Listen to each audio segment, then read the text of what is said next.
Cyber మోసగాళ్లు రోజురోజుకు రెచ్చిపోతున్నారు. మెదక్ జిల్లా నర్సాపూర్లో పాపగారి సాయి గౌడ్ అకౌంట్ నుంచి 20,800 రూపాయలు మాయమయ్యాయి. దీంతో అతను బ్యాంకు సిబ్బందిని డబ్బుల గురించి విచారించగా ఫింగర్ ప్రింట్ ద్వారా డబ్బులు కట్ అయ్యాయని తెలిపారు. కానీ తాను ఏటీఎం ద్వారానే డబ్బులు డ్రా చేస్తానని తెలపడంతో సైబర్ కేటుగాళ్లే డబ్బులు దోచుకుని ఉంటారని ఆవేదన వ్యక్తం చేశారు. నేరస్తులను శిక్షించాలని సైబర్ పోలీసులకు ఫిర్యాదు చేశారు. ఎస్బీఐ బ్యాంక్లో అకౌంట్ ఉంది. ఈ అకౌంట్లో మొన్న 9 తారీఖు రోజు 10,000 కట్ అయినాయి.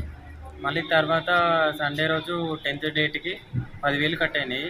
11th రోజు మండే రోజు నేను అకౌంట్ చెక్ చేసుకునేసరికి అమౌంట్ అందులో లేవు, మిస్ అయినాయి అని చెప్పేసి బ్యాంకులోకి వెళ్తే వాళ్ళని అడిగేసరికి వాళ్ళు కాస్త నెగ్లెక్ట్ చేసేసరికి నేను ఏటీఎంలో మినీ స్టేడియం ద్వారా తీస్తే నాకు అమౌంట్ సిఎస్పి ద్వారా కట్ అయినట్టు చూపిస్తుంది. వాళ్ళకి వెళ్ళి చూపిస్తే ఫింగర్ ప్రింట్స్ ద్వారా అమౌంట్ కట్ అయినాయి, ఎక్కడ తీసుకున్నావు అక్కడ గుర్తు చేసుకున్నాను వాళ్ళు చెప్పారు.